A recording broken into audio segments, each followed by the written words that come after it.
बांग्लादेश में हिंसा के बीच नोबेल पुरस्कार से सम्मानित मोहम्मद यूनुस की अंतरिम सरकार पर मुहर लग चुकी है। बता दें, 84 साल के अर्थशास्त्री यूनुस को प्रमुख बनाने के लिए छात्रों ने ही उनका नाम आगे किया था, जो प्रदर्शन कर रहे थे। 17 साल बाद बांग्लादेश की राजनीति में एक बार फिर से उथल पुथल मच गई है। शेख हसीना बांग्लादेश छोड़कर भारत आ चुकी हैं और जिस शख्स ने 17 साल पहले पीएम बनने का ऑफर ठुकरा दिया था, आज उसी के कंधों पर एक बार फिर ये जिम्मेदारी आ गई है।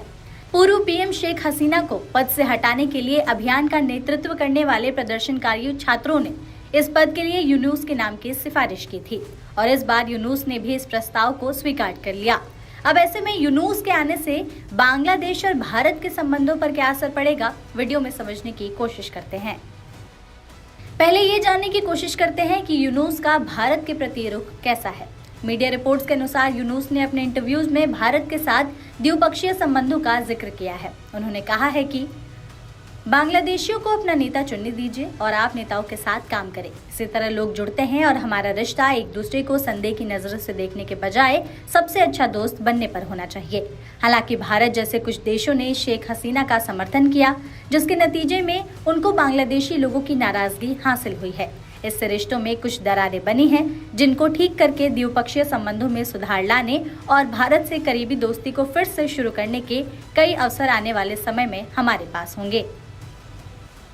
बता दें, यूनुस एक समय पर शेख हसीना के पिता मुजीबुर रहमान के खास और कट्टर समर्थक माने जाते थे और वो कभी शेख हसीना के भी खास रह चुके हैं। लेकिन समय के साथ दोनों के विचारों में मतभेद पैदा होने लगे, जिसके बाद शेख हसीना और यूनुस के बीच रिश्ते खराब होते चले गए।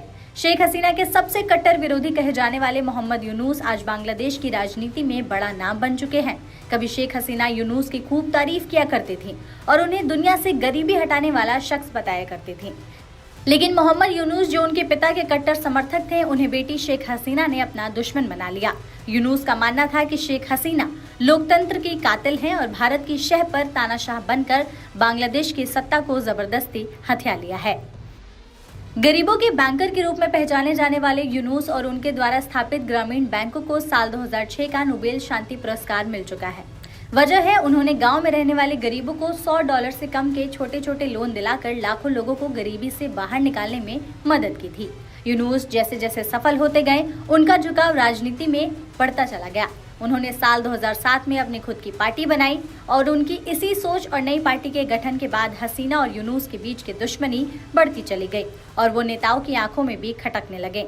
शेख हसीना को यूनुस से खुद के लिए राजनीति का खतरा महसूस होने लगा। वैसे बता दें, जनवरी 2024 में यूनुस पर 100 से ज्यादा केस चल रहे थे।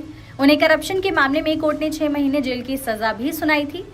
वहीं मोहम्मद यूनुस कहते हैं कि शेख हसीना बांग्लादेश में लोकतंत्र की कातिल हैं। उनका कहना है कि हसीना भारत की शह पर तानाशाह बनी और बांग्लादेश की सत्ता पर जबरदस्ती काबिज हुई।